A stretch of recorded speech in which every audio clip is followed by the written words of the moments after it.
What happens when you've been wronged by a narcissist in any type of toxic relationship and you want to move on? How do you let it go? How do you get on with your life? And how do you make sure it doesn't happen again? Well, there are a lot of different things you can do. There are many steps we can take. I've made literally almost 2,000 videos on this topic. But one of the most important things that I think a lot of us forget is that we need to forgive one of the parties involved.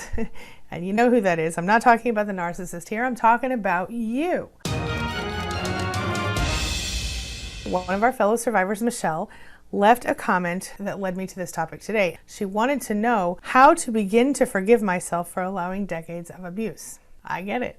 I know you get it too. We get angry at ourselves. So how do we go about the process of letting go of that anger at ourselves, especially when it's not productive anymore? How do we stop being angry at ourselves? How do we stop going, I should have known better? I see this all the time, especially with intelligent people. And I tend to find that most of my followers are intelligent people because sometimes they use big words. I don't know. We all go through this. We all ask ourselves, well, I don't understand. I read people so well. Normally, this person was just, I messed up. I didn't see it, or whatever it was. Or I knew it was going on and I continued to do it anyway. Or worse, I blamed myself and tried to change myself to make myself good enough for that person, and it never quite happened. I've done all those things, just like you have, I'm sure. We need to forgive ourselves first for attracting them into our lives. While it wasn't our fault, we don't want to continue to carry the burden of being the problem. When you walk around in the world and you think, I suck, I suck, I suck, I only attract toxic people, you know, you're going to keep doing that. So by releasing the burden, then you don't repeat that same experience with just a different person. How many of us can look at ourselves right now and honestly say, there's definitely been more than one toxic person in my life, whether we're talking about, you know, a parent and a romantic relationship, or a friend relationship and, you know, a romantic relationship, or whatever. There are different combinations. But as Michelle mentioned in her comment, one of the most important things is we have to forgive ourselves for allowing it to happen, not for causing it to happen. See the difference? Right now, you might be in some sort of mental prison if you're going through this, and you might have a lot of resentment, a lot of other feelings that are related to that, which is totally understandable given the circumstances. And even if you're past that and you're going toward the evolution stage, you still might be having a lot of anger at yourself for the years that you wasted with that person. So what you're feeling right now, if you're still feeling this, is the bitterness or the resentment or the anger, the hurt. It does influence your future relationships if you don't figure out how to forgive yourself for it in the moment. As we know, bitterness leads to more bitterness. Hurt leads to more hurt. Forgiveness is a way that you can clear out those old feelings, not live in the past anymore, because this way you're going to be able to believe in yourself and trust in yourself in a way that maybe you haven't in decades or ever. Not to mention, you'll be a little wiser and more perceptive. That's always the silver lining to this type of recovery. But ask yourself a question, a real serious question. Are you responsible for what that person did? I would say no, absolutely not. You don't forgive yourself to make that other person or the narcissist in this situation not guilty. They still did what they did. You created your reality, they created theirs. They messed with yours because the realities then overlapped. If we're talking about a narcissist, they are a narcissist before you met them. They remain a narcissist if they go out of your life. If they're a cheater, they were that way before you got them. If they are a betrayer, they were that way before they came into your life. You know, the question is, why did I attract someone like this into my life? What is it about me that makes me bring these people into my life? The fact is, we didn't know that they would be a toxic person. We didn't know they would cheat on us or betray us or hurt us in some way when we first met them. They were love bombing us. We thought we had met our soulmate, maybe. Or if they're our parents, we trusted them because they were our parents. Or if they're our, brother, sister, whatever. We didn't know. And sure, maybe there were little hints, maybe there were little clues that we ignored or that we kind of glossed over because we were so into the relationship. That's human. We do that. Everybody does that, even in healthy relationships. For example, let's say, Jane and Joe, they meet, everything's great. They start going to baseball games together because Joe's really into baseball and Jane pretends to enjoy it. And then about 5 years in, she's like, you know what? I really never liked baseball, so I'm going to go ahead and let you go by yourself. Now, Joe might be super disappointed when he hears that for 5 years she's been lying about being into baseball, but it's fairly normal for someone to tolerate someone else's hobbies in the beginning and to pretend to like them even. I'm not saying it's right. I'm saying it happens. When it comes to the narcissist, we chose, unless they were our parent or family, we chose to let that person into our life. We allowed it to happen, whether we like to admit it or not. The only thing that is our responsibility in this whole thing is that we allowed it to happen. But we didn't always know what we were allowing. We weren't always aware of what was happening because it is such a subtle, pervasive type of abuse that these people kind of put on us. But that one thing, the allowing of it, is the one thing we need to forgive ourselves for. It's the one thing that we have done or not done. Maybe it was inaction that caused us to not leave, but that's the only thing, is the allowing. What is the value of forgiving yourself in this situation? Well, first of all, on some level, it's empowering for us to accept our own responsibility in this whole deal, our contribution, as it were. And I understand you were wronged. I get it. I was wronged. This person, this narcissist, intentionally engaged in behavior that was hurtful, unjustified, and unfair. But by forgiving ourselves, we're not saying that behavior is okay, it's acceptable. We're not saying that. On some level, they will pay for what they did. But it's not our responsibility or our business to make that happen.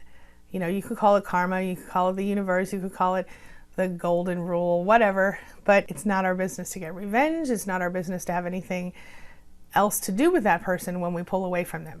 We don't even have to forgive them if we choose not to. I personally, I don't believe in necessarily like traditional, like I forgive you kind of stuff, but I do believe in releasing them. And in my mind, I call that forgiveness.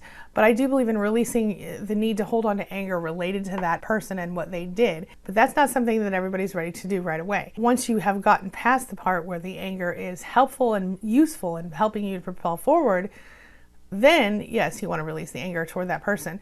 You could call it forgiveness, or you could just call it releasing. While I understand that many people do try to make it their business to make someone pay for what they've done, a narcissist, it's not really our business. And the very best revenge that I personally believe that we could get is living well despite the fact that they exist.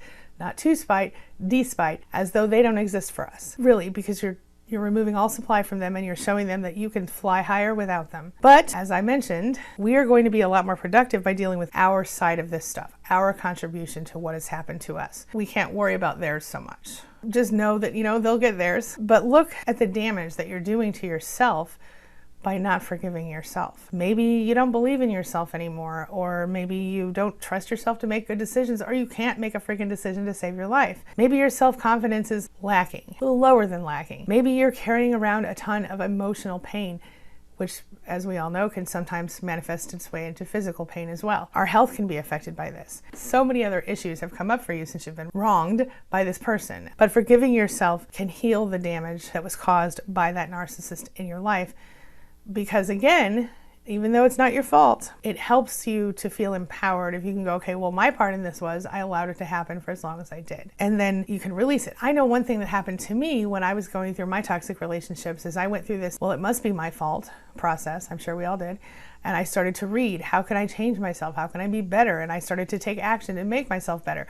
But what was happening is I was essentially trying to right a wrong that wasn't mine to right. Does that make sense? But on the plus side, I did benefit on the level of being able to have a personal evolution in that process, a mini one, but it happened. And I want you to remember that by forgiving yourself in this situation, you're not letting that person off the hook. The narcissist, they don't get off the hook when you forgive yourself. I want you to listen really carefully. I'm going to say it loud. You let you off the hook by forgiving yourself. You! Are you picking up what I'm putting down? I don't mean to shout, but I want to make that point really clear, because forgiving yourself means empowering yourself. You free yourself from your own private HE double hockey sticks.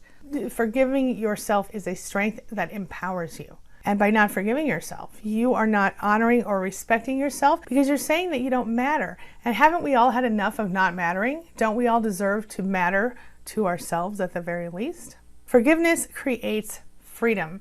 It is liberating. It is positive. It is proactive, and it's a choice that you can make for yourself. It is a deliberate choice, and it comes from not a position of weakness, not a position of not good enough. It comes from a position of power, of purpose, of responsibility. And it's really what you have to do to get to the next level. At some point, if you're not ready to do it yet, I understand, but you must. It is an act of character and integrity, and it does take courage. It's not easy. It isn't easy to be kicked around by someone. It isn't easy to let someone beat you down and then forgive yourself for having been kicked or beat down.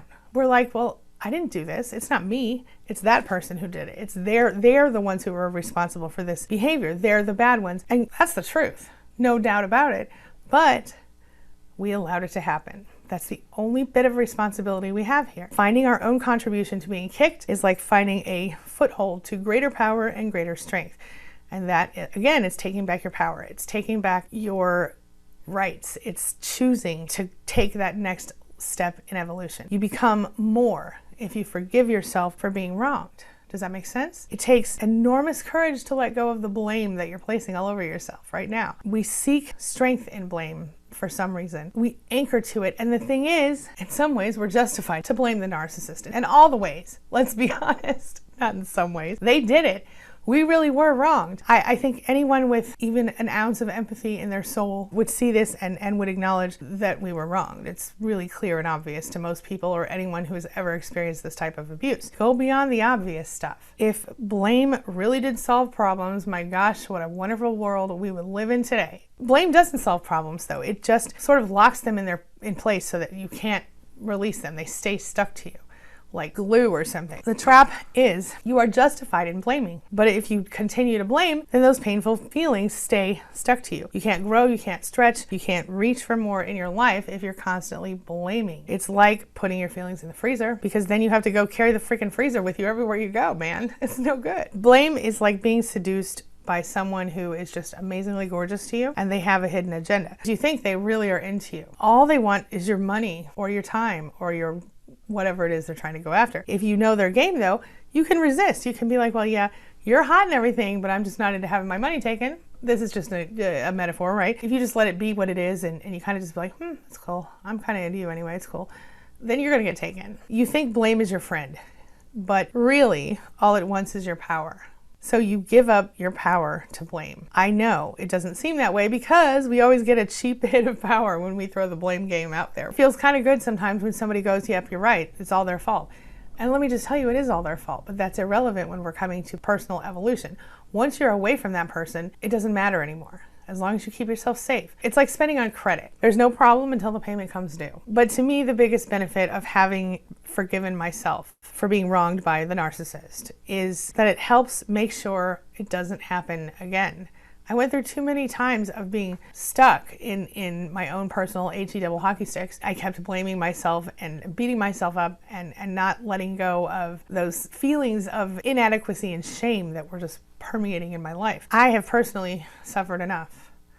And I think you have too. I don't want to go through that same situation again, but if I don't forgive or I don't keep forgiving myself, then I most likely will repeat all of those same mistakes again, and so might you. Well, the other option, of course, is to try to never love anyone else in your life, and some people really think that's the way to go. Either way, it might be hard to actually stick to it. But even if you choose to not be in another relationship, that's okay, but it's something that you're going to have to continue to struggle with on a daily basis, because you're really going to have to keep yourself separate from anyone who potentially could be a friend or a partner. More likely, since we haven't explored the reasons why we created or attracted a hurtful person, a toxic narcissist, we'll end up just bringing another one in, and then you have to go through the same pain again. It's no good. Just thinking about it kind of depresses you. But we all want to live a better life, and we don't want to repeat the pain of the past, and so forgiveness gives us that opportunity to make things better. Forgiveness of ourselves. So the next time we have a better chance of finding someone who will treat us with the respect that we deserve. We won't tolerate all the stuff. See, when you forgive yourself, you open the door for self-love,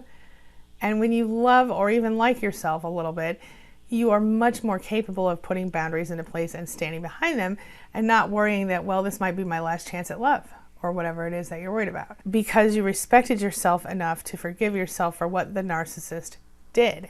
You forgave yourself for what your contribution was, which was just allowing it. Because of the fact that we allowed it, that's our part in the whole thing.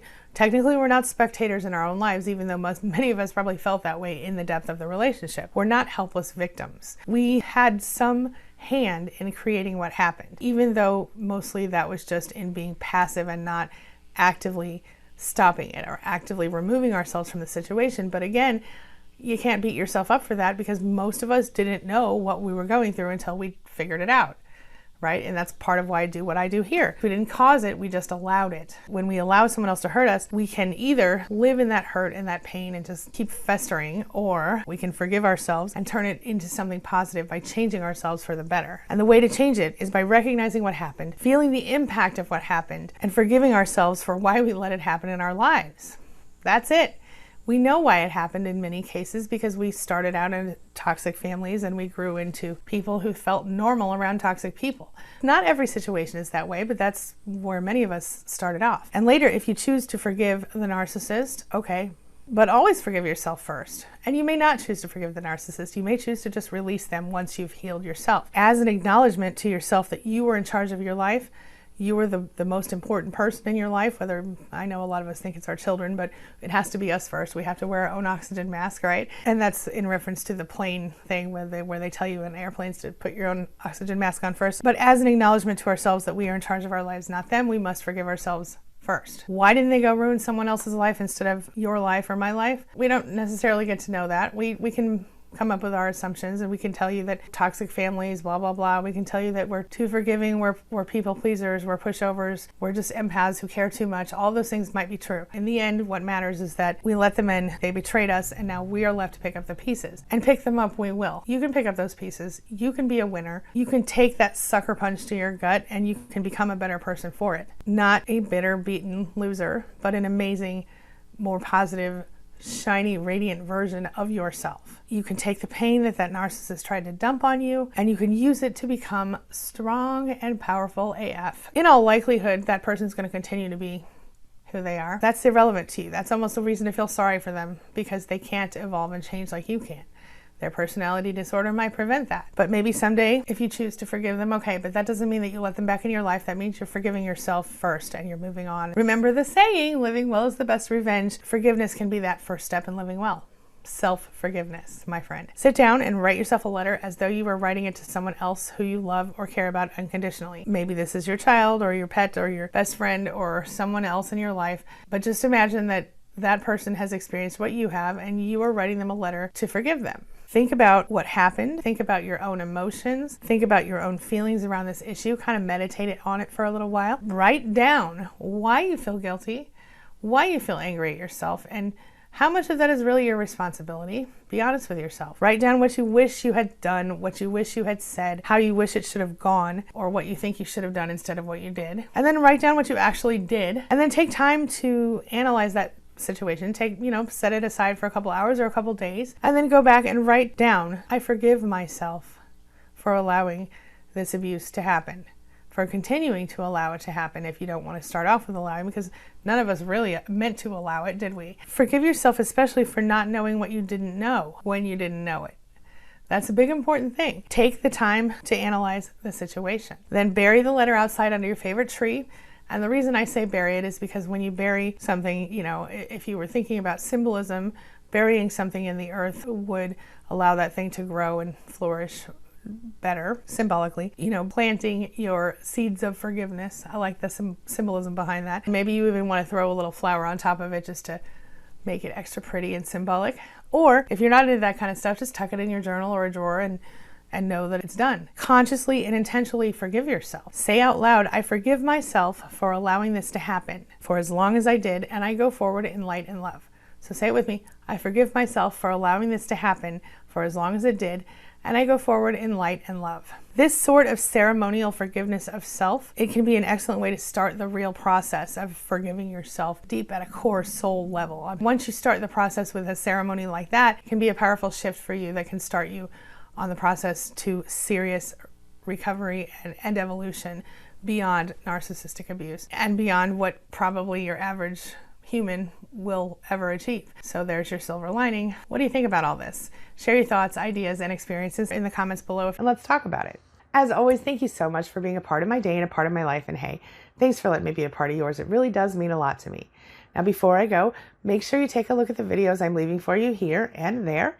And while you're at it, hit the subscribe button so we can stay connected and continue on our healing journey together. I'll see you soon.